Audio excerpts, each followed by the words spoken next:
Si vous êtes marocaine et que vous voulez vous rendre dans un pays arabe, il se peut que l'accès à certains de ces pays vous soit refusé pour le simple motif que vous êtes une femme marocaine âgée entre 18 et 35 ans non accompagnée d'un mahram.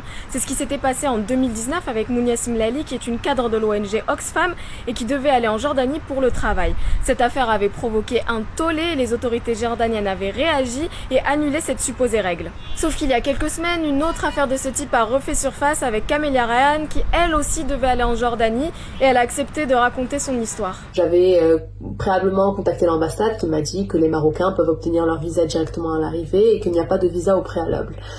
Par contre, le jour du vol, on m'informe, les officiers de Ryanair, les agents de Ryanair m'informent que non, cette loi n'est pas applicable aux femmes, seulement aux hommes. Les hommes peuvent obtenir leur visa à l'arrivée, c'est correct. Par contre, les femmes ont besoin d'une autorisation au préalable pour pouvoir s'y rendre. Et si elles n'ont pas cette autorisation, alors le seul moyen de pouvoir voyager est d'avoir un homme sur la même réservation qui voyage le jour même avec vous et si cet homme doit être votre père, votre frère ou votre mari. Donc je décide de rappeler l'ambassade une deuxième fois pour confirmer cette information et ils me disent que je ne devrais pas avoir de problème pour pouvoir embarquer dans cet avion. Je n'ai jamais embarqué dans cet avion et je ne me suis jamais rendue en Jordanie. Par contre, j'ai saisi cette opportunité pour récolter des témoignages et parler de mon histoire sur les réseaux sociaux. J'ai eu beaucoup de retours de femmes qui ont pu s'y rendre sans aucun problème, d'autres qui ont pu s'y rendre mais qui ont vécu une certaine discrimination de la part des officiers aux frontières jordaniennes, des interrogatoires assez humiliants, et d'autres femmes qui vont jusqu'à cacher leur identité et leur nationalité une fois là-bas, sur place en Jordanie, due aux discriminations et l'image que nous avons dans ces pays. Après cette nouvelle affaire, des féministes marocaines ont enquêté sur l'existence de telles règles et ont dénoncé l'image de la marocaine prostituée qui perdure dans le monde arabe. Suite à l'affaire de Camélia, on a décidé de mener notre propre enquête. On a contacté l'ambassade en Espagne, l'ambassade en France, l'ambassade au Maroc. Et à chaque fois, en fait, on nous a donné des éléments qui ne correspondaient pas.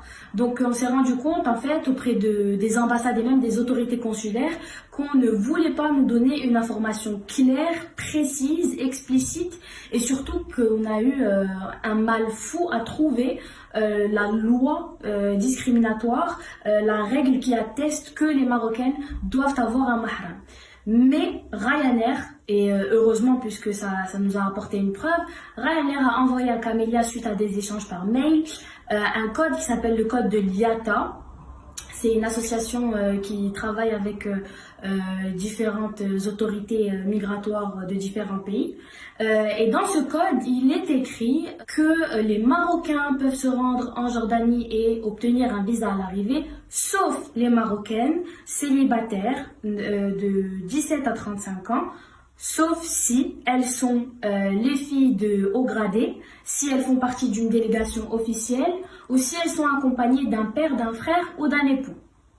Donc là, on a eu la preuve très claire et explicite qu'il y a des règles, des pratiques discriminatoires à l'encontre des Marocaines. La femme marocaine devient la femme interdite, puisque la femme prostituée, la femme aux mœurs légères, la femme qui n'est pas honorable. Et nous, ce qu'on a envie de dire aujourd'hui, c'est qu'il n'est plus acceptable de subir ces discriminations en tant que femme marocaine. On ne peut pas me discriminer parce que j'ai un sexe et j'ai une nationalité bien précise. Et ce n'est pas normal que des pays laissent passer des pratiques qui entachent notre drapeau, notre nationalité et notre humanité tout simplement.